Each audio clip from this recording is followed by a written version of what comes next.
Okay mga kababayan, Chris Ulo po at welcome back po ulit dito sa ating YouTube channel. Okay mga kababayan, mga kanalis, pag-usapan ho natin itong nangyaring pagdedebate ni dating senadora tuloy. Ito ni Senador Amy Mangusin. Amy Mangusin, Amy Marcos. Versus dito ho kay Secretary ng DPWH na si Dizon. Pinag-uusapan ho kasi nila mga kababayan yung magiging budget ho ng DPWH itong paparating ho na 2026. Ay nakipagdebate ho itong si Senadora Amy Marcos. Ang nakakapagtaka lang dito ay hamang nakikipagdebate siya, hindi ho siya makatingin ng diretso kay Secretary Dizon. Pero yung Secretary Dizon naman, tumitingin naman sa kanyang mga mata. Hindi malaman kung bakit panoorin natin mga kababayan. Okay, thank you very much. Very simple question. Real talk lang po. Kasi eto nga, nandito tayo na galit lahat ng tao. Parang linoloko naman tayo nito. Kayo nagpakaltas, ipapabalik muli. Ano ba, sa loob ng 2 buwan, ipapakaltas ba ulit? Gusto kong malaman, real talk konti ilan ba talaga at alin ba yung mga project na dumaan na sa early procurement sa panahong ito? Ilan ba talaga? Meron ba na mga projects na pinag-uusapan na nasa loob ng NEP sa budget ng Pangulo, nag-undergo na ng early procurement? Meron na ba? Kasi ang balita, takot lahat. Totoo bang meron o hindi? Wala pa pong dumadaan sa early procurement dahil po hindi pa klaro kung ano yung mga proyekto talagang mapapasa. Wala pa po. Sigurado kayo, wala ni isa, zero. Opo. So wala tayong pinag-uusapan, tama po ba? Sa ngayon. Sa ngayon po, wala pa po.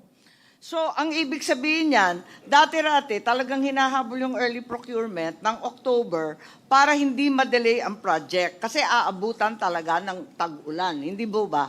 Tama po yun. O kung ganon, mag-a-adjust ka ng lahat ng ABC, sigurado na madidelay. Totoo po yan, Madam Chair. So ang hinaharap natin, talagang madidelay. Opo, dahil po na-delay ang early procurement, marami pong mga proyekto for 2026 na madidelay. Sigurado so, po ang yan. hinaharap natin, talagang malungkot ang first and second and even third quarter, aabutin ng ulan. Yung tamang projection lang, kasi nag-expect ng tao, dadagdagan, papabalik mo. Pagkatapos, madidelay rin pala. Ano naman ang bisa nun? Para kay pa? Ang bisa po nun, matutuloy pa rin po yung mga proyekto, Madam Chair. Madidelay lang nga po dahil extraordinaryo po itong panahon natin, Madam Chair. At tingin ko po, prudent din po, tama. Maliwanag ho mga kababayan, mga ka-analyze, no? Nasasagot ho ng tama ni Secretary ng DPWH na si Dizon yung mga katanungan ho ni Senadora Amy Marcos. Ang problema ho rito sa kay Senadora Amy Marcos, hindi naman ho ito nagtatanong Tumatanong. Ano ibig sabihin ng tumatanong? Bumubutas lang. Kasi alam niyo naman mga kababayan, si Dizon ay appointee yan ni Pangulong Bongbong Marcos. Under niya ho sa kanyang gabinete, tuloy natin. Din po na hindi muna magsimula ng early procurement dahil unang-una, hindi pa po sigurado kung ano ang mga project na papasa ng Kongreso at ikalawa, dahil nga po nagbaba tayo ng presyo ng materyales ngayong fourth quarter. Ganun pala, wala pala tayong pinag-usapan at talaga naman haharapin natin 3 quarters worth of delay. Tama naman yung mga nag-text po sa atin na lokohan na lamang to. I truly resent the fact that the BICAM is being hostaged by the Secretary of the Department of Public Works and Highways. At kung tunay na wala kayong tiwala sa sino mang district engineer, hindi po ako abogado ng Public Works, dapat tanggalin na lang ninyo lahat kasi pinapadagdagan mo yung budget, tapos yung mga mag-i-implement, wala kang tiwala, ano naman kami? Susunod sa iyo na kayo mismo walang tiwala sa isa't isa? Tama ba yun? Yun lang po. Salamat po if I may just respond to that po, ma'am. Unang-una po, hindi po pwedeng huminto ang trabaho sa DPWH. Napaka-importante po ng ginagawa ng DPWH. Ang pinupunto kasi ni Senadora Amy Marcos, nagpapadagdag daw ng pondo. itong si Secretary ng DPWH na si Dizon, tapos wala raw tiwala itong si Dizon sa kanyang mga district engineer. Kung utak didisit ka, kung bobo ka, may isip mo ba? May punto ah. O, tama nga naman si Senadora Amy Marcos. Bakit pa kayo magpapadagdag ng pondo? Ba't kukuha pa kayo ng pondo? Paano nyo may sasakatuparan ang mga proyekto kung wala kayong tiwala sa mga district engineer? Alam nyo, sa totoo lang, mga kababayan, matalino ito si Secretary Dizon. Mas maganda, ipaalam niya, iparamdam niya sa mga distrito, mga district engineer na wala siyang tiwala. Bakit? Para hindi gumawa ng kalokohan sa susunod sa 2026. Ha? At kahit wala ka naman tiwala doon sa tao mo, pwede namang bantayan. Di ba? Simple-simple. Di ba? Parang ganito lang yan. Halimbawa, manager ka or supervisor ka sa isang fast food chain. Wala kang tiwala sa isang tao mo. Pero nagtatrabaho pa rin. Ngayon, maganda iparamdam mo sa kanya na medyo nagdududa ka sa klase ng trabaho niya. Ano magagawin ng crew na yon? Aba, hindi gagawa ng kalokohan niya.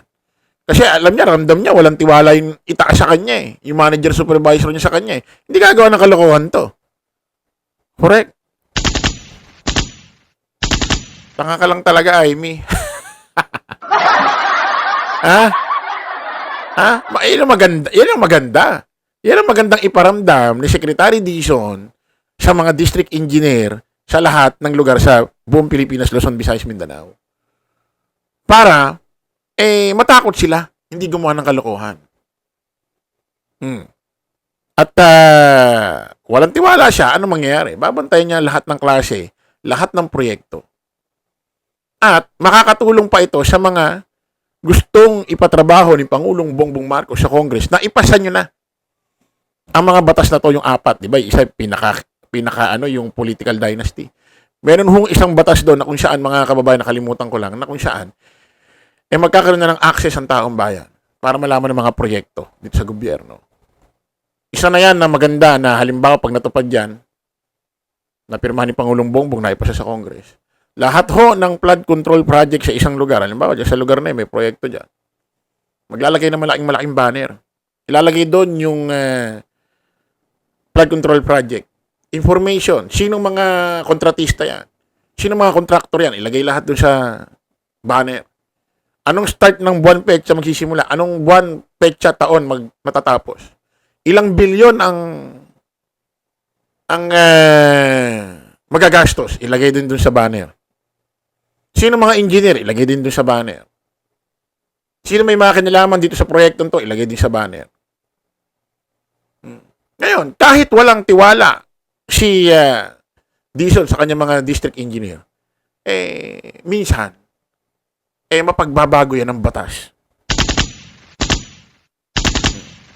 Kaya sinasabi rito ni Dizon, Madam Chair, Senadora Mangusin, Senadora Marcos, kahit wala akong tiwala sa aking mga tauhan, hindi po pwedeng ihinto ang aming trabaho. Ha? Siya na bahala doon. Basta magbigay kayo ng pondo, magdagdag kayo.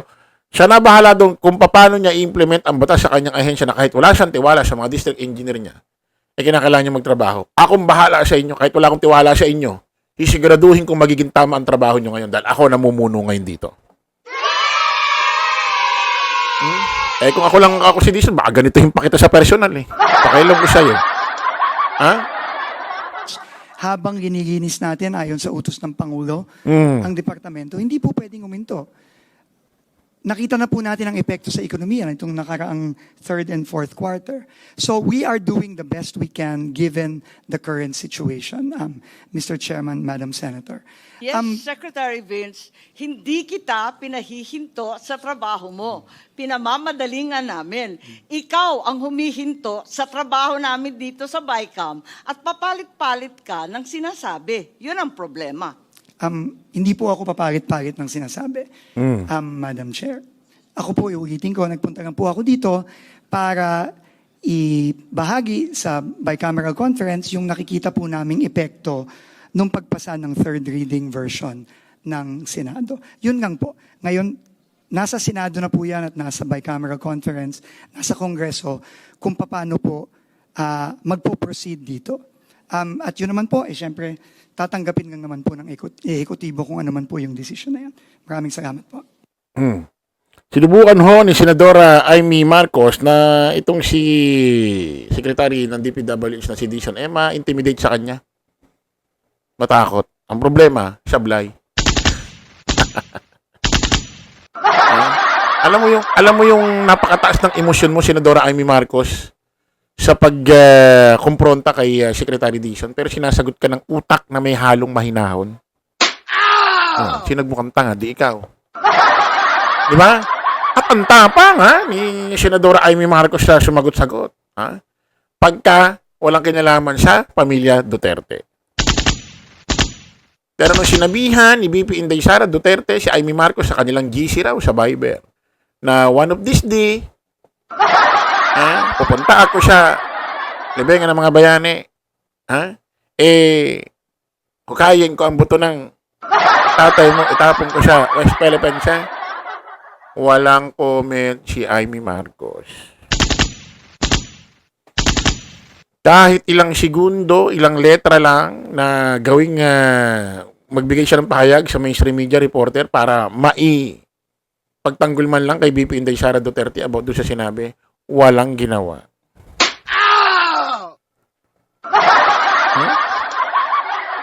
Kaya kahit anong klaseng tapang-tamangan mo dyan, wala na, sa DD-sheet lang bebenta yan. Naintindihan mo na, Senadora Amy Marcos. Sinagot ka lang ng mahinahon, may kasamang utak, may Secretary Dizon. Ikaw yata, binuhos mo pa yata buong lakas at pwersa mo. Hindi ka pa nga makatingin dun sa tao ng diretso. Kung saan ka lumilingon, hindi mo matitigan yung tao. Bakit? Okay mga kaubayan, kita-kita ulit tayo sa panibagong vlog. Bye-bye po.